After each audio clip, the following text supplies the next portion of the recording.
ইতালিতে চাকরি বা বাসার জন্য ইমেল লিখতে হবে। আসুন এই 3টি সহজ ধাপ শিখে নিই।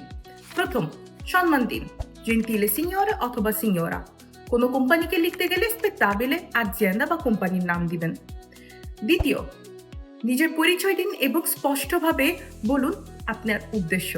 উদাহরণ, mi chiamo Tashina e vorrei candidarmi per la posizione di, পদের নাম দিবেন presso la vostra azienda।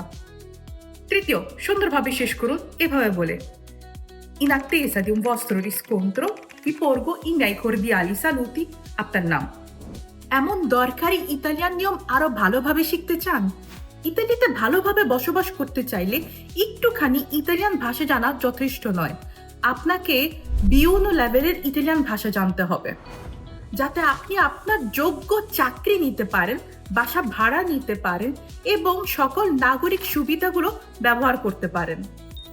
এখন আপনি ঘরে বসেই আমাদের বাংলাদেশি এবং ইতালিয়ান ভাষাভাষী শিক্ষক শিক্ষিকাদের সাথে অনলাইনে শিখতে পারবেন অতি সহজে অফিট মেথডের থ্রুতে ইতালিয়ান ভাষা। নিচে দেওয়া লিঙ্কে ক্লিক করে আজই ভর্তি হয়ে যান এবং আপনার ভবিষ্যৎ আরো সুন্দর করে গড়ে তুলুন।